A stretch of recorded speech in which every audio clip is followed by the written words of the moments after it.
All right, so welcome everybody. This is to Matt Hertel's PhD defense, his final examination. And Matt came to Oregon State a number of years ago and worked with us on the HTTF, primarily during its, I guess, its early growing pains, really. I mean, after it was kind of built, but while we were trying to get things working and get things going. And so he had an awful lot of experience with, good and bad days when it comes to gas reactor experimentation. And so he's been now working in the private sector for a number of years. And so while that time, he was able to finish up his dissertation work. And what he's going to talk to us about today is about instrumentation. In his case, it's going to be a novel MEMS thermal sensor for Pebble bed gas reactor. So we ran into an awful lot of trouble with instrumentation in our own test facility. And I think what Matt has looked at is ways to maybe try to or develop some techniques that can actually maybe solve that problem. And so Matt, you have about 45, 50 minutes to talk, and then we'll ask for questions from the audience. And then around the hour mark, we'll ask the audience to leave, and we'll stick around for another hour or so and ask you some questions, and then we'll be done. All right. So if you're ready to go, it's all yours. All right. Thank you very much, Dr. Woods. I appreciate it. And yes, as you said, my dissertation research is over development of a novel MEMS thermal sensor array for Pebble bed HTGRs. And I'd like to first start by, oh, there we go. Yeah, going over, Dr. Woods already reviewed my background. I'm not going to review it in depth, but I come from Kansas. I did my undergrad at Kansas State University and worked at a semiconductor development lab there, the Semiconductor Materials and Research Technologies Lab. And that's what initially got me started on thin film instrumentation and MEMS instrumentation. Then went to OSU. The defining project of my time at OSU was the HTTF. I then worked on the stratified flow separate effects test facility for a little while before starting to work at ASMO, which has been a really, really great experience. I've gotten a lot of exposure to the world. I've got to travel. I've got some really great work with some technology that's really innovative, and it's been a great experience so far. But today I'm going to talk about my research and my dissertation. I'm going to roughly follow the outline of my written dissertation, but I will move through the introduction context parts of the presentation fairly quickly because that just isn't something that is pertinent to the value of my dissertation. And if you want to find out more information about HTGRs or the backgrounds on MEMS instrumentation, you can certainly look that up, or I can post these slides, although I will skip through them. The material is there, so you can refer to that if you'd like. The primary goals of my presentation here for the audience as well as for my committee is to answer three questions. What am I proposing? How does my sensor work, and why is it valuable? And I think that answering those three questions for the audience also answers the three pertinent questions for my doctoral committee, which is what I'm doing novel? Is it relative, and is it significant? I think that we can answer all those questions. If I can answer all those questions, I'll have successfully communicated what I've been working on. But let's go ahead and get started. There we go. Start the technical introduction. As I said, I'm going to move pretty quickly through this. My research focuses on a target environment that is the high temperature gas reactor. This is differentiated from normal reactors in operation in the United States because the outlet temperature of the coolant is higher than the typical water-cooled reactor, thus the high temperature part of the name. And then the gas coolant, single phase gas coolant, inert gas coolant at high pressure. There's two primary types of these reactors, prismatic block and pebble bed. I'm focusing on the pebble bed for applications simply because it is the more challenging environment, the environment that has the greater need for instrumentation, as well as the fact that if you can develop something that works in a pebble bed geometry, you can also apply that to a prismatic block geometry, but you can't necessarily go the other way. So my focus here is on the pebble bed reactor geometry, and the primary thing you need to focus on is really the fuel cycle, and that's the reactor core is comprised of stacked pebbles. These pebbles are pulled from the bottom of the core and returned to the top of the core and via a fuel recirculation system. So there is no static structure of the core. It's a dynamic core. And I think that is intriguing, and it opens the possibilities for some really, really interesting instrumentation possibilities in the future that I think sort of the first step towards down that road is looking at the sensor that I'm proposing today. And yeah, these are very, very useful reactors. They have expanded utility compared to water-cooled reactors. We have had a little bit of history with developing these in the United States with Peach Bottom and Fort St. Vrain, and I'll talk about the instrumentation challenges at those places in just a second. The United States recognizes the value of these reactors. There was a program called the NGMP where we were investing a lot in further developing, and the HTTF was actually sort of tied in with that push for gas reactors in the US. Unfortunately, with Fukushima, that kind of went by the wayside, but it is re-emerging with the XE100, which is an American design that is being developed. But the design I'm focusing on, the specific plant that I'm focusing on, is the HTRPM, which is a pebble bed high temperature gas reactor being developed by a Chinese company or the Chinese researchers. And what they're trying to do is scale this technology to make it efficient and basically widely distributed to meet the power needs of a growing country. And they are essentially the leading researchers in this area. So I selected a design called the HTRPM to focus on for my design efforts. And yeah, there's some significant barriers to development and deployment of HTGRs, mostly related to materials, but a big part of the barrier is the validation of safe operation and mitigation of design basis accidents. And that's what my sensor seeks to address, is that gap in validation data, so that we can validate, we can better understand the physics at work, and then we can use that to ensure the safe operation of these reactors. A little bit of background on MEMS. These are basically micro scale electromechanical system. So it's a scaled down version of a sensor that incorporates both electronic components and mechanical components. And the key defining characteristic is that they're fabricated using semiconductor fabrication processes. That is lithography, etching, deposition processes that were developed and pioneered for early semiconductor fabrication. These processes scale very well, meaning that large volume manufacturing comes at a very, very small marginal cost, although the cost of initially setting up the manufacturing plant is very high. One of the key benefits of micro scale instrumentation is that you can include multiple different types of instrument in the same sensor, or multiple different types of sensors in the same instrument. So this enables sort of approach to instrumentation where you can have these cross correlation between measurements, and you can use one measurement to validate another measurement, because if the scale of the instruments is very small, you can have high confidence that the temperature, the pressure, the environmental parameters that this instrument is exposed to are equivalent for all the sensors in the instrument. So measuring temperature via two separate processes allows you to validate one measurement against another one, which is somewhat possible using contemporary instrumentation, but really is a key strength of MEMS sensors. And once you get further along and you add the other aspect of MEMS, which is the ability to add actuators and turbines and jet nozzles, microscale jet nozzles, things like that, and you allow not only sensing, but also manipulation of the area around the sensor, MEMS also have the unique capability of having a sort of cellular automata approach, where an instrument is able to sense the environment and then also make changes to the environment immediately around it to seek a certain parameter to maintain a certain environmental status.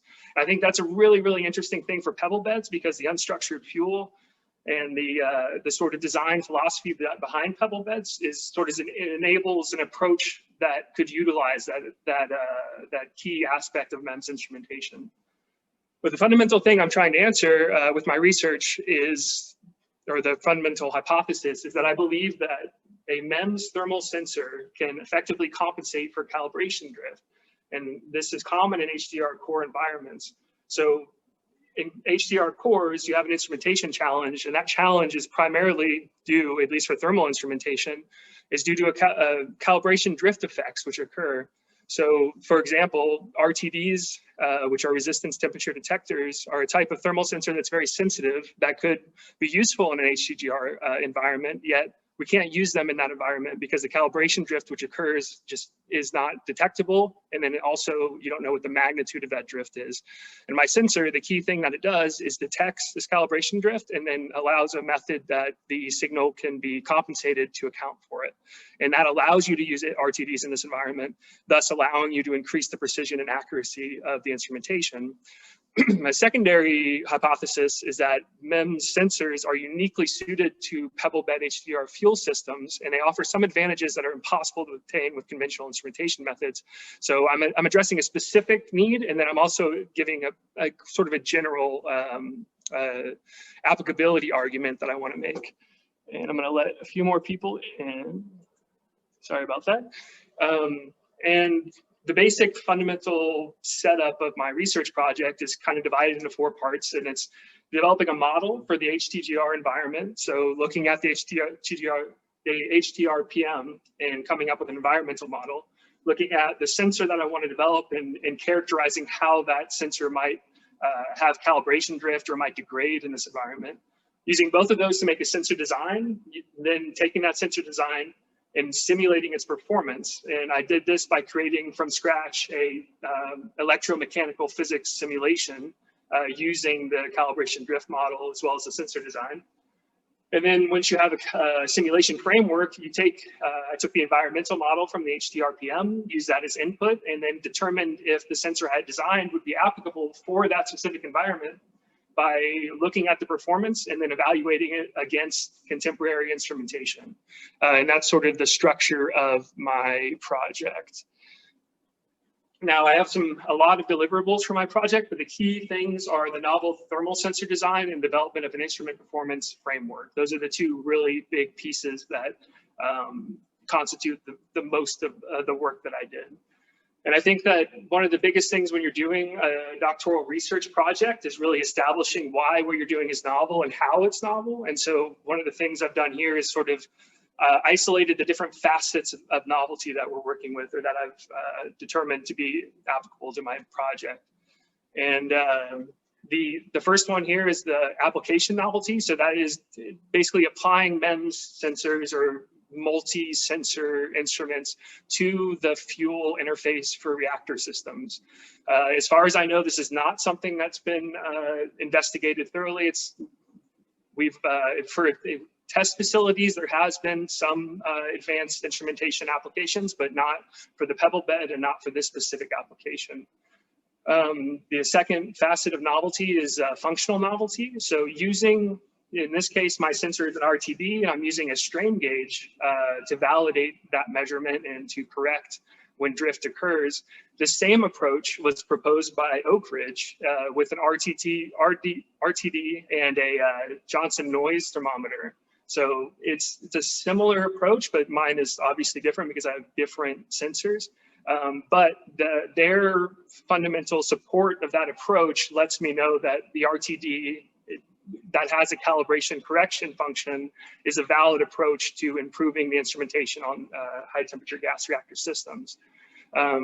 There's a structural or design novelty, and this is mostly having to do with the circuit layout of my sensor. And that is because the 2 sensors that I've integrated together, an RTD and a strain gauge sensor, are fully integrated. They both rely on the exact same sensor geometry. They don't have any components which are not part of each other when they do the measurement.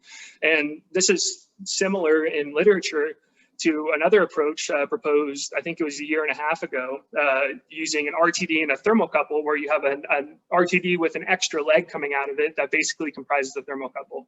Same approach, but my approach, or the thing that I'm proposing, is novel because that's the closest thing to it in literature. It seems to be a valid approach, but because of this similar things I found in literature, but it is novel in that it is differentiated from it, that it's fully integrated, whereas that that proposal had a component that was not fully integrated. The third TC leg was not fully integrated. And then the last part of the novelty argument is the operational novelty. So this is sort of the fundamental assumption that I made that allows my sensor to work. And that's having to do with how the strain gauge works. And you essentially have to assume that the platinum resistance trace will behave in a quasi-fluid manner. That is, that it deforms freely at high temperatures over long time periods. And that's the application I'm looking for, is very long time periods at very high temperatures.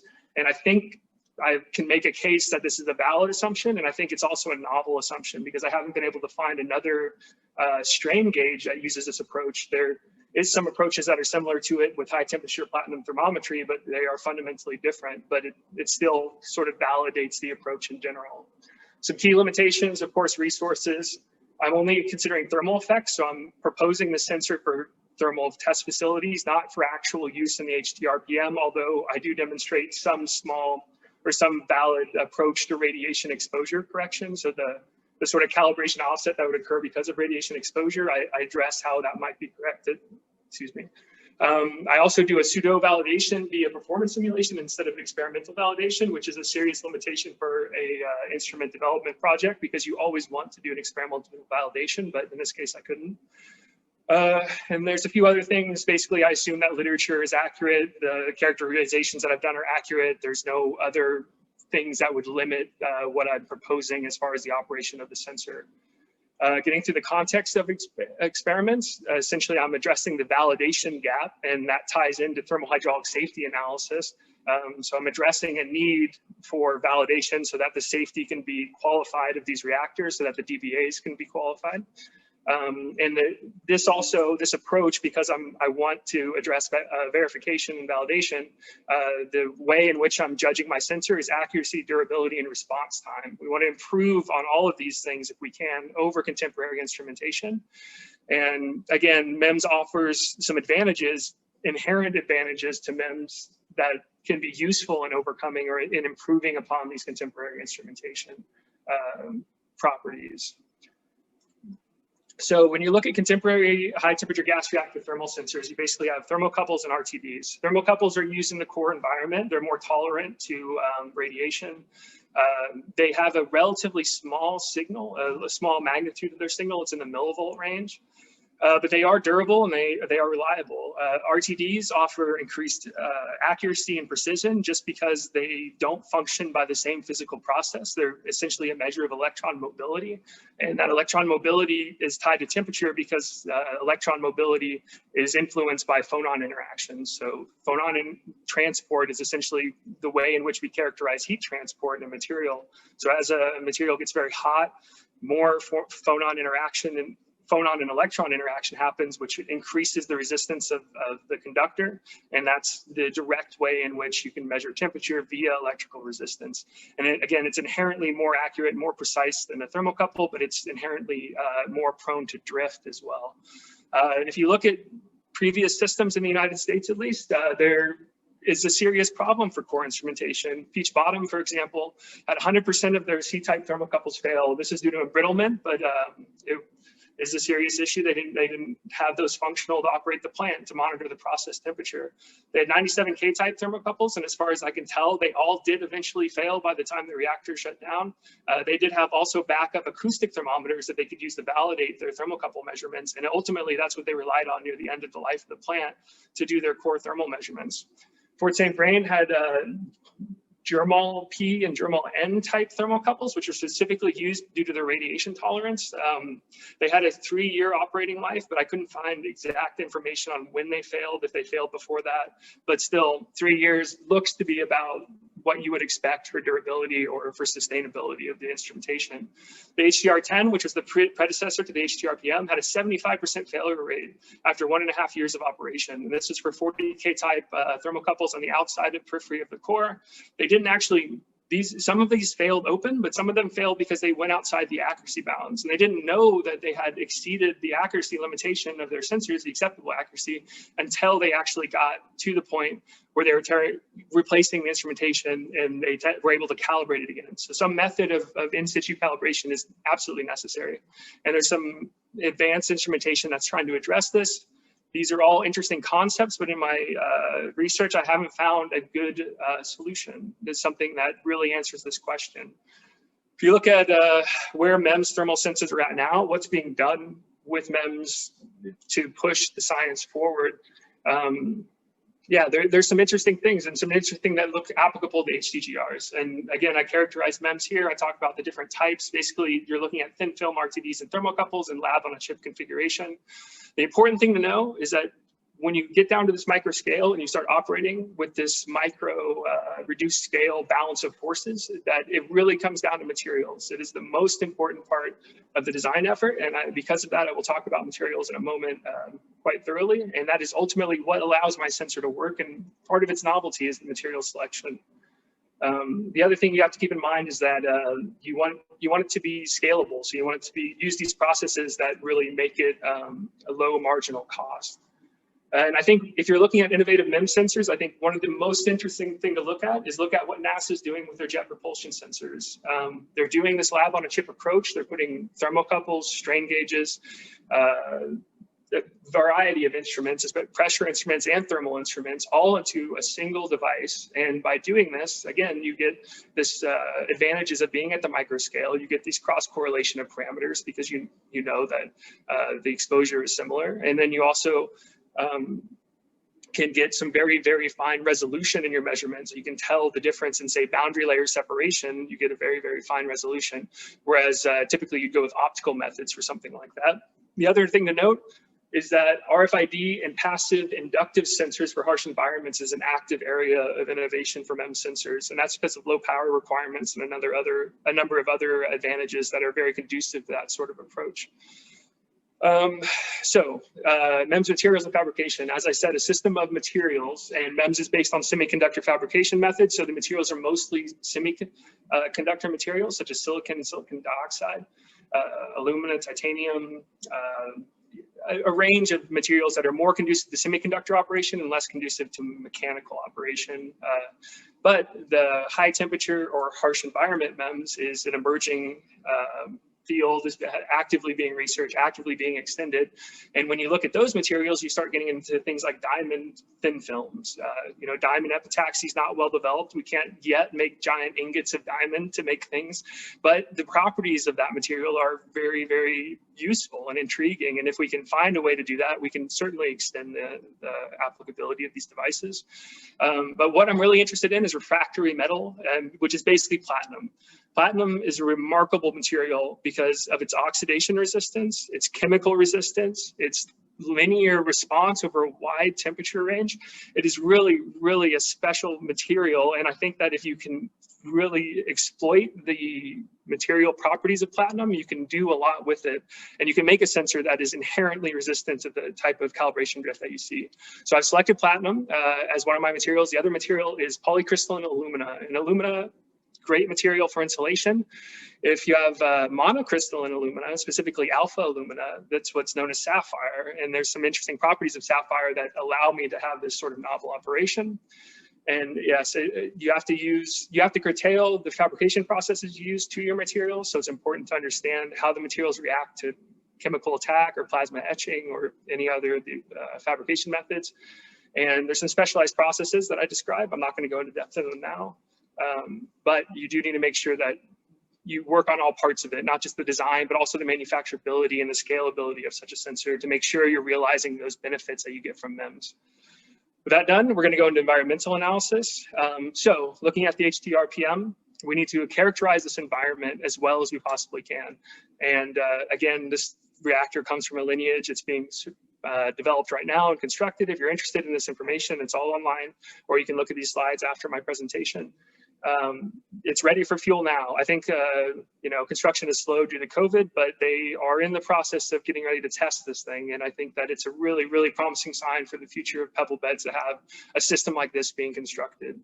The core instrumentation system, as far as I can tell, it will be we'll use the same strategy as the HTR10, which is the plant that came before, which is just K-type class 1E thermocouples installed at the periphery. They have a neutronics-based power monitoring system that they plan to use. So that essentially is radiation detectors at the core periphery, and they use that to reconstruct the power shape. From that power shape, they can find the thermal properties of the core. And in order to do my environmental characterization, I basically selected two reference studies. The first one is a study which I need I use to get the steady state core temperature distribution. I want to know the temperature at every point in the core, because if I'm proposing a sensor that's intended to be mounted onto a pebble bed fuel element, I have to know what kind of temperatures it's going to be exposed to. And there's some information here about how this solution was done, but it's a very thorough, very good investigation. And from this investigation, I ended up getting temperature profiles at 2 axial locations and then 3 radial locations. And the other thing I needed in order to develop this environmental analysis was, where do these pebbles go? How do they travel through the reactor? How much time do they spend in each temperature zone? And what is what I call thermal exposure, which is the temperature and the time, because this is key to understanding how my instrumentation is supposed to work. So I looked at a study just released in 2020, actually, and it's basically novel because it has the most recent fuel properties for the pebble bed. And from this study, the main takeaway is that if you want to prevent pebbles from being stuck in the lower part of the reactor, the part where the pebbles are funneled down into the inlet of the fuel recirculation system, you have to have friction coefficients and geometry, which encourages mass flow of pebbles, which means pebbles flow straight down. When they're deposited at the top of the core, they flow essentially straight down until they hit the conical base at the bottom of the core, then they move inward. But this is really nice because it allows me to make some assumptions about how the pebbles will travel. And taking these 2 models, putting them together, and then extending the thermal distribution model so that I have temperature at every point inside the reactor, and then integrating the pebble migration model, you end up with the thermal exposure model. And this gives me temperature and time. And this is what it looks like essentially for a variety of radial locations. So this is different locations where the initial fuel pebble is loaded. And then as it travels through the core over the course of approximately 1,057 days, according to the IAEA, this is the temperature that that pebble will see, depending on if it's at the center line or the outer periphery. What this does is it also gives me bounding conditions for sensor design. I know I have to have a sensor that operates from 250 to 950 C. I know it has a specific pressure and durability and a certain environmental conditions that it must operate at. It bounds the space, the solution space for the instrumentation. And knowing these bounds, I can go in and start doing some design work on the sensor. So really important to understanding my sensor is understanding how thin film RTDs and thin film strain gauges work.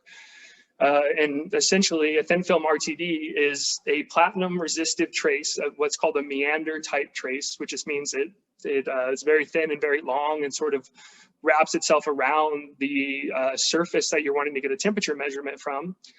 And it uses an absolute measurement, meaning that it's called a 4-wire ohm measurement, but it measures electron mobility and it measures everything that affects electron mobility. So that can include stress, that can include strain, that can include temperature, that includes everything that will, boundary layer grain effects. Everything that affects resistance is included in that RTD measurement.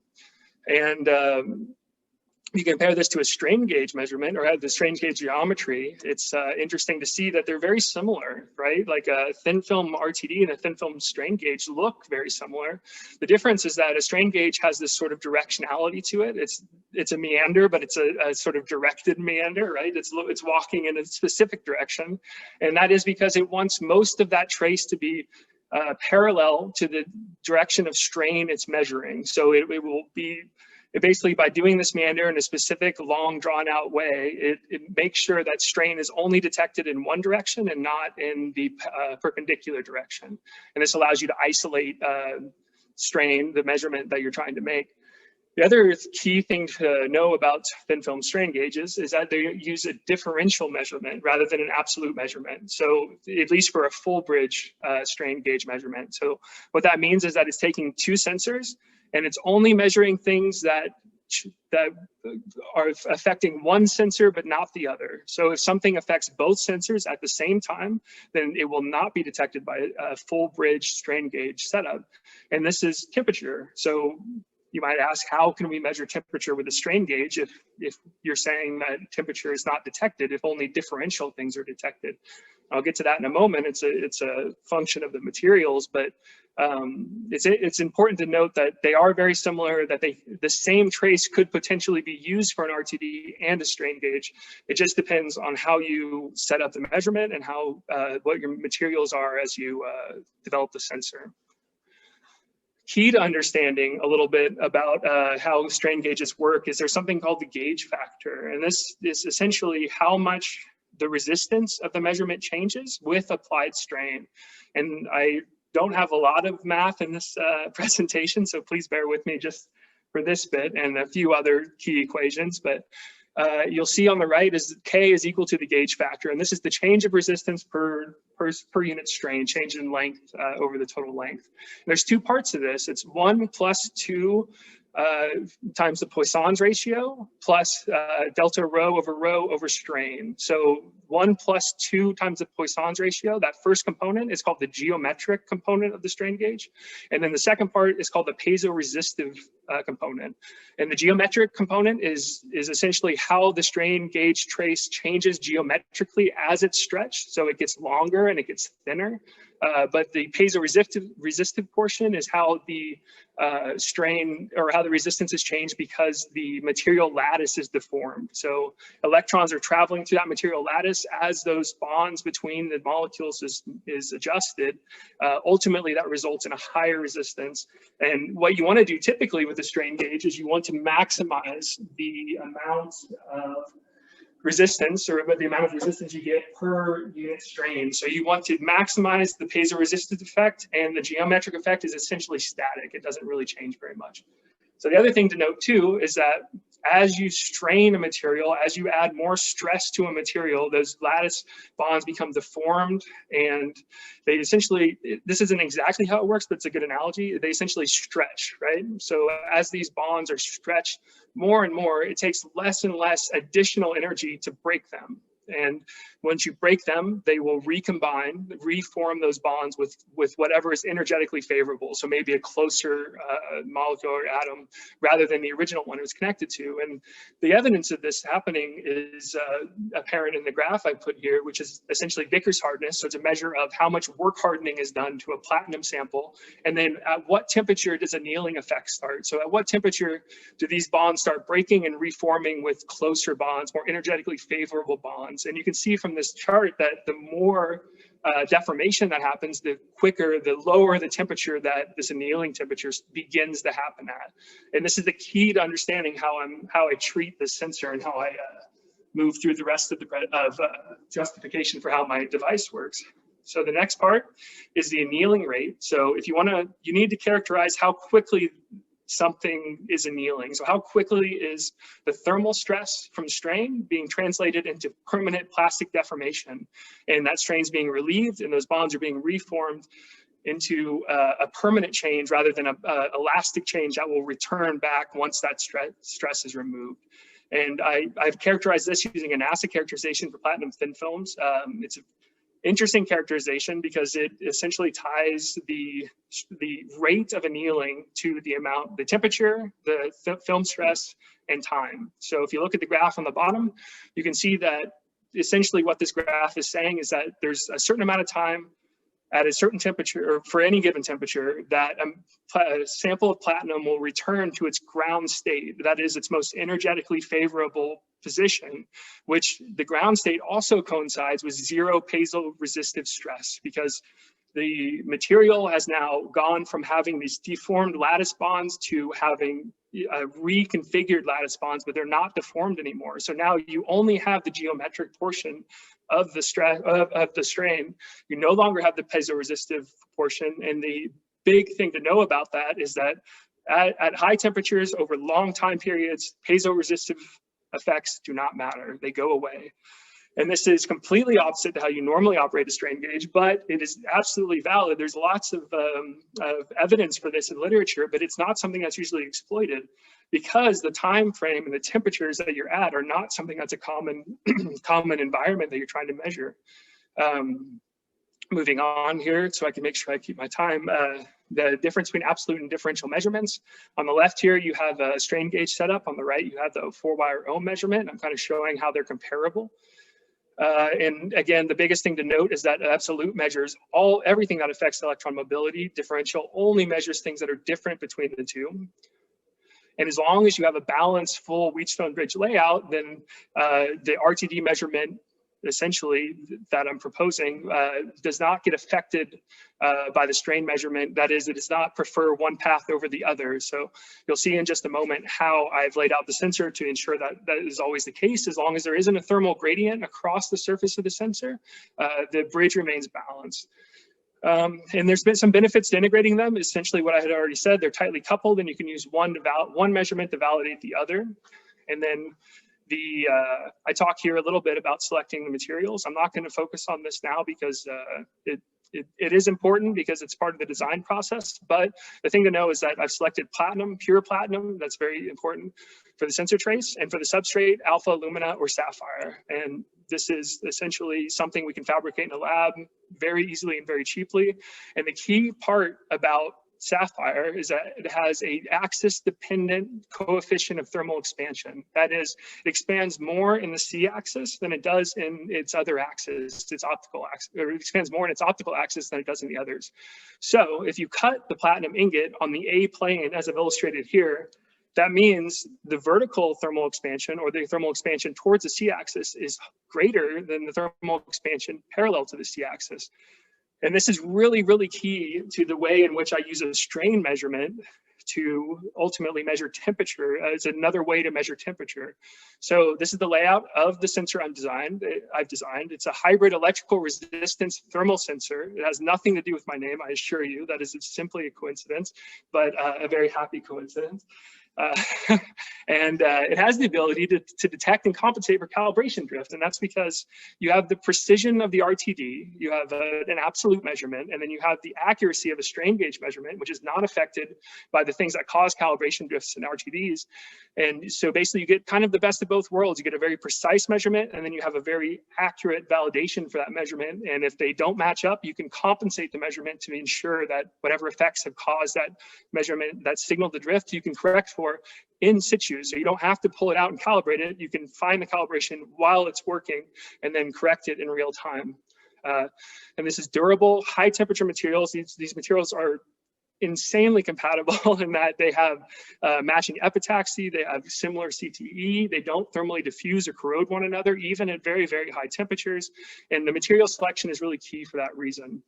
There's some other design features here that I've listed, but the primary ones are this ability to correct calibration drift, and then also that the temperature at high temperatures, as the time goes on and over long periods, the measurement actually becomes more accurate because annealing removes that piezoresistive effect, which ultimately causes error in the measurement. And it's uniquely suitable for HTGRs, pebble beds, but we'll get into that in just a moment. And the other thing to know about the sensor geometry here, I kind of go into detail about why I picked the geometry I did. The important thing is I picked 25 ohms as the base resistance, and then that's for a few reasons, mainly to do with using standards that are already established for platinum resistance thermometry. The film thickness is about 4 microns and about 40 microns across, and it's designed to be installed at the surface of a pebble. And I've designed it here to use a wired instrument signal transfer cable, but I wanted to make it compatible so that it could be expanded later on to use a wireless system, so that it would be conducive to sort of a free-form, non-obstructed flow through the reactor core. And I think that there's a lot of evidence out there that eventually that sort of system will be developed. Someone much smarter than me will have to do it, but I wanted to make the sensor able to be compatible and extended in that way. And in that way is impossible to be done with thermocouples. You have to do it with something that doesn't require a cold junction or mechanical connection.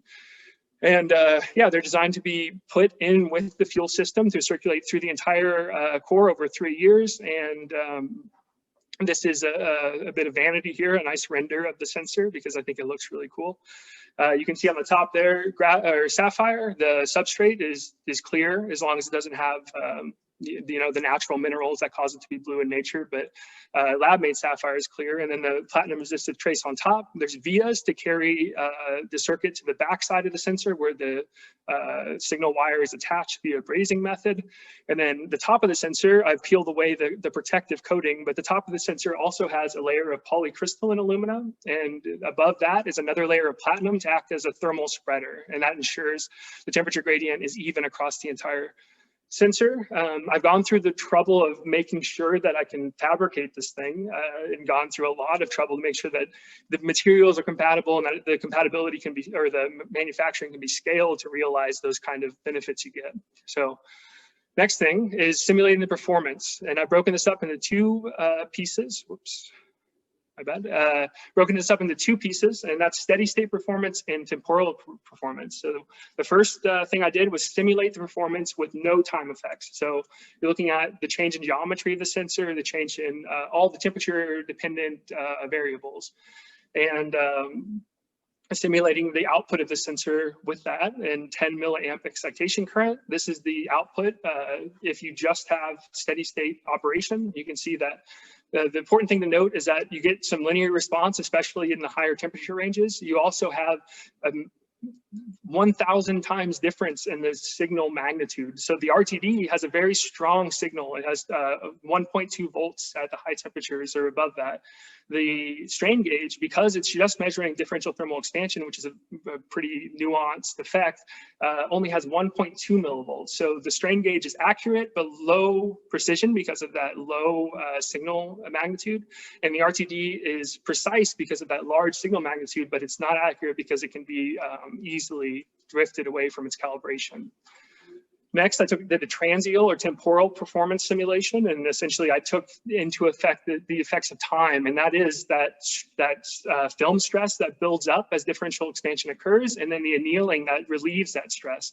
And what this ultimately means is when you integrate both of these into the same simulation, you end up getting, you end up getting a combination of the two, but you end up realizing that fast temperature changes, high rates of temperature change, ultimately make the error of the sensor increase, but long periods of stable temperature cause the error to go down, and that's exactly what we see in ultimately the results. And the other important thing is, if you're just measuring the output of the RTD and the output of the strain gauge, how do you know when you're accurate and when you're not, and when the piezo-resistive effect is strong and when it's not? And so I looked into estimating the error based only on the output of the sensor. You don't know anything else about the environment. All you know is the slope of the measurement. And from that, you can estimate what the error is, what that temporal error is, and how much is caused by the piezo-resistive effect. And I call that the estimated error. And then the real error that I will refer to here in just a moment is the actual difference between the environment and the sensor, because I went through great lengths to make sure that the simulation I had had a physics simulation and also a measurement simulation. So there's a physics part of it, and then a part that's apparent to the user, and you don't know what's happening on the physical side. All you know is what you're getting from the sensor, because I wanted to see how well it would operate. In order to test this, I went through this thermal exposure profile as a sample, and it has 2 ramp rates and 2 soak periods, and this is the result. You can see here that the piezo-resistive strain, or the portion of it that it contributes to the temporal error, rises initially because the ramp rate is high and the temperature is low, so the annealing rate is slow. Eventually it reaches equilibrium. As soon as the heating stops and you stay at steady temperature, you end up dropping off that error as the annealing gets rid of all the thermal stress. And then the second rate, you can see that's much faster, and the thermal stress builds much higher, and it causes the error to increase much faster, and it ultimately doesn't approach equilibrium for that rate. So that's how you can tell what is the maximum rate that I can increase. And if you look at the bottom graph there, you can see that the RTD response is fairly linear, fairly close. The strain gauge response has a strong curve to it, and that's because of that piezo-resistive effect. Now, if we take this simulation framework and we apply the environmental analysis we got from the HTRPM, this can give us an idea of the applicability of the sensor, because we can compare what is planning on being used, the thermocouple, with this proposed sensor and see if it exceeds what is there. To do this, I have 2 bounding cases. This is the centerline Pebble thermal exposure profile and a periphery Pebble thermal exposure profile. And these are the two extremes of what a Pebble might see. And I compared the two sensors. I compared well, the first here's the output for the Hertel sensor. And this is essentially the bottom dotted line, or sorry, the middle dotted line, the blue and the red line you see there is the normal response just due to temporal effects. But then I also added this constant increase in resistance. And this is meant to simulate the addition of impurities, the addition of perhaps due to radiation exposure. And this is how I wanted to demonstrate the ability of the sensor to detect this calibration offset caused by radiation exposure and correct for it. Although I don't intend to use these in reactor, I intend to use them in thermal testing facilities. But I wanted to demonstrate that that could be applied to anything that causes just a general increase in resistance that is not dependent on temperature. And the bottom, you can see the ground state error, and that's increasing because obviously there's additional resistance being added, and I count that as error ultimately when I do the analysis. And the top, doing the error analysis, we see some really, really nice results. The unaccounted error is 0.1%, and that's because I overestimate the temporal error, because how the compensation mechanism works is I look at the temporal error. If there's the PZR, or the piezoresistive part of that error, is near zero, then I go ahead and say, okay, the strain gauge measurement is correct, and we need to correct the RTD measurement. So I do what's called I create what's called a ground state offset, and I made this estimation conservative, so I overestimate the temporal error. So ultimately, with this overestimation, I get 0.1% error, but the actual error, the true error of the physical system versus what I'm measuring, is very small. It's 0.00075%, which is a massive increase over K-type thermocouples. But again, this comes down to using RTDs versus thermocouples and the difference in those. And by the way, the uncertainty in the thermocouple is provided by the manufacturer, so that's where that information comes from. And so overall, how does the sensor stack up? How can you compare it to a K-type thermocouple? And you can see that you get about 3.6 degrees C at max temp in uncertainty for a thermocouple, but the uncertainty for the Hertel sensor is 0.00023 degrees C. If you're talking about validation, if you're talking about very accurate instrumentation for the purpose of validation, then that matters. It's a significant improvement. But again, it's not necessarily an improvement of the sensor inherently, it's an improvement of the sensor enabling the use of RTDs in an environment that it was not possible before. And yeah, I think it's a meaningful conclusion. I think it confirms the applicability of the sensor and sort of validates the work I've done so far, and certainly begs the idea that we need to further develop this project. The deliverables, I guess we'll talk about the conclusions and overall results and some of the insights that I've gained from doing this project. The thermal hydraulic analysis deliverables, the biggest part that I did there was extend the environmental model, which is fairly straightforward, and then integrate the Pebble migration model to create the thermal exposure model. The sensor design deliverables that I got was essentially the novel design and the high-level fabrication and calibration sequence.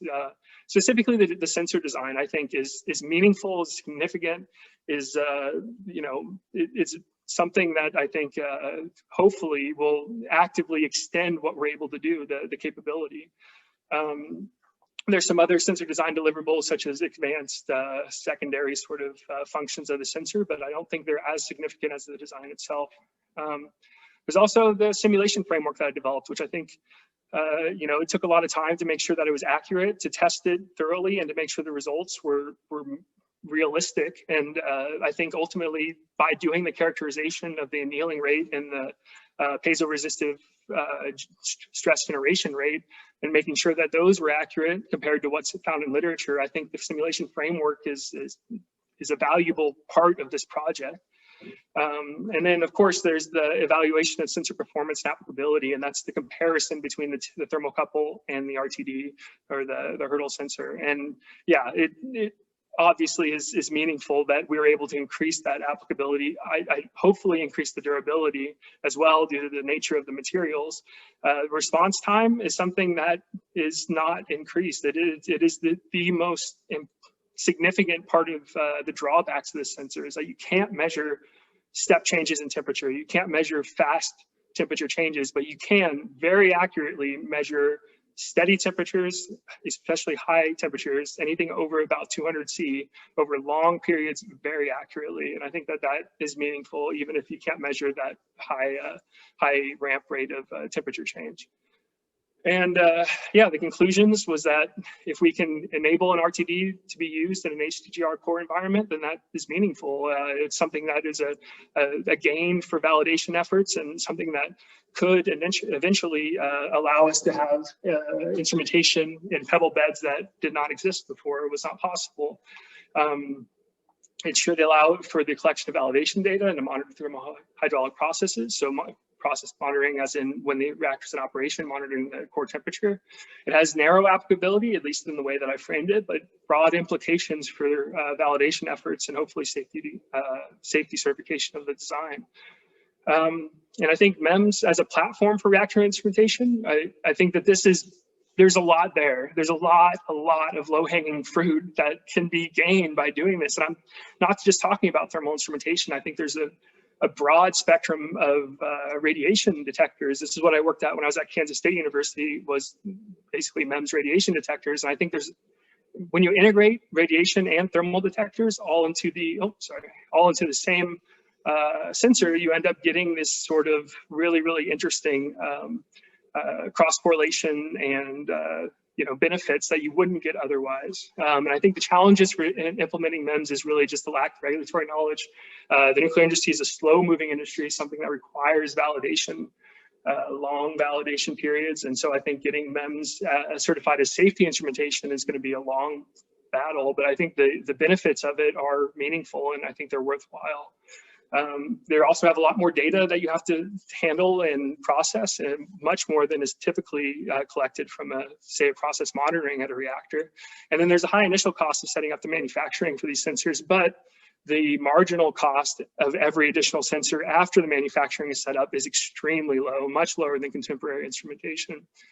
And there's some insights that I gained from doing this project, and that's that high temperatures create challenges, but it allows new approaches. And I think it comes down to the paradigm that you're using to try to protect your instrumentation from calibration drift. I think in some situations, it makes sense to build up these shields to prevent calibration drift, but in other situations, I think it makes far more sense to look at the situation, see where the most energetically favorable state is, and know that eventually you will get to that state, because at high temperature, essentially just pumps energy through your system, and as these bonds are being broken and reformed, it's inevitable that they end up at the most energetically favorable state. And if you can design your instrumentation to take advantage of that, to exploit it, then you don't have to worry so much about shielding the instrument. You can worry more about where it's headed in the long term. And I think that's a key insight. I think that it's a different approach than is typically used for instrumentation design. And I think, again, that comes down to understanding long-term behavior versus short-term response, and characterizing that response. I think another insight is materials. If I had not found the differential thermal expansion that's exhibited by Sapphire, I wouldn't have been able to develop the sensor. That was a key thing, and that's purely a material property that's being exploited in the sensor. And for MEMS and microscale sensors in general, materials are everything. So you have to really understand how they work and how they interact. And I think the other thing is that in doing this, I sort of thought a lot about pebble beds and unstructured fuel systems. And I think that there is a really profound approach to doing reactor design and allowing a reactor to have this unstructured approach. And I think that if you can integrate this sort of cellular automata approach to instrumentation and control and optimization, that there's a really interesting steps that you can take with the pebble bed concept that have not been taken, maybe will never be taken, but at least this approach kind of allows us to walk down that road a few steps and see if it's a viable thing. I think that the other thing I learned is that no sensor that is only single measurement, that doesn't have some way to validate its measurement, is not going to work in a harsh environment. You have to have some way to validate that measurement, because otherwise you don't know that your sensor is drifted, and that's key, especially for safety instrumentation. It's almost irresponsible to not have some kind of validation check on your sensor. And if it's possible with MEMS, I don't see why MEMS is not used for safety instrumentation, or it should be, in my opinion. And the last part is that advanced error analysis is a key concept. And what I mean by that is MEMS allows you to shrink your sensors down to the micro scale to have a sensor array in a place where maybe you only could have a single thermocouple before. And this allows you to have a lot of data, a lot of separate data points that you can do the error analysis for. And I think that there is a lot of gains to be made by looking at the error between all these separate instruments and combining it to get a low overall error. And finally, the proposals for future work. Of course, experimental validation. I'm looking at having these sensors test run fabricated at the Smart Lab at Kansas State University, doing high temperature testing, and then doing a more precise design optimization. I think there's a lot more work to do in investigating materials, specifically platinum alloys, and then other metal oxide substrates with differential CTE. There might be a better option than sapphire out there. There's also a lot of secondary processes that could use different materials. Alternative deployment configuration, so using for prismatic block or other types of reactors, or maybe not even reactors, but like concentrated solar arrays, anything where you have this high temperature for long periods that doesn't change significantly. I think this sensor would be a good application for it. And I think there's a lot of other things out there that could use it. And then finally, of course, is the wireless signal transfer. This sensor was designed with the idea that it could float through the pebble bed fuel, the core. It has to have wireless signal transfer to do that. Oak Ridge has indicated that this is possible. They're actively working on this for vacuum microtriode sensors. So I don't see why this can be applied to MEMS. And I've gone through a lot of steps to make sure that if it is eventually developed, that it could be applied. Like it is a sensor that could operate wirelessly. There's many examples of it operating in a less harsh environment wirelessly, or similar sensors, I'm sorry, for other applications. So I think it's certainly possible. And I think that that is where the project should go in the future. And then finally, going back and revisiting the goals, what am I proposing? A novel MEMS thermal sensor array capable of calibration drift correction. That's the key concept I'm proposing. How? And it's with this design and electromechanical simulation that I've been able to develop this proposal. And then why am I proposing it? Because it addresses a key gap in HTGRs, specifically in pebble bed technology, and it leverages these advantages of MEMS that are not possible with other approaches, and it allows for us to measure something that could not previously be measured. We have no sensor that measures the center of a pebble bed core. We don't. And so if we can start with a thermal sensor and then eventually work it out to be a radiation tolerant sensor, I think that's an approach to get there. And that's why I've done this. And I think it is novel. I think it is relevant. I think it is significant. But ultimately that's up for my doctoral committee to decide. And with that, I want to acknowledge my doctoral committee for not only steering me, but giving me support along a very long academic career, and for challenging me to make sure what I'm doing is novel and make sure what I'm doing is significant, as well as making sure that, it's grounded. It's not just out and developing something that's purely theoretical. I think this is a really applicable, a really tangible thing. I also want to acknowledge my family, specifically my mom and my dad, and Karen and Jim and Chris, my wife's parents, and my brothers, and of course Jackie, and especially my cat Buka. She's quite special to me. Sorry, Jackie's laughing at that one. But and then also my friends and colleagues from Kansas, Oregon, and California, as well as Taiwan, Korea, and the Netherlands, thanks to ASML. So thank you guys for the ones I could be here, and I can answer questions if there is any time left. I think I went a little bit over though, so I might not have time for that. Well, I think we have time, maybe 5 minutes or so. So if anyone in the audience has any questions, please feel free to ask Matt. Yeah, and if you can't talk, I think you can type it into the thing, or I can unmute you if you send me a message.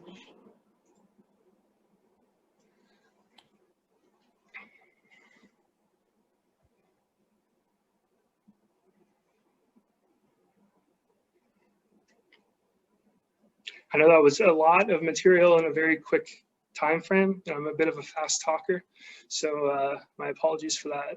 Maybe, but I can post the slides if you guys want to see any of that in closer detail. All right. Well, I mean, if there's no questions, I mean, we don't have to have questions from the audience. I mean, you'll get plenty of questions from the committee. Trust me. Of course. So don't feel slighted. You will get your fair share of them. So, but with that, then, well, thank you, Matt. And so we can all do the Zoom clap. And Thank you very much for your presentation, and it was quite informative. And so with that, I'll ask the general audience to say goodbye, and I'll ask the committee to stick around. And yeah, thank you so much for coming.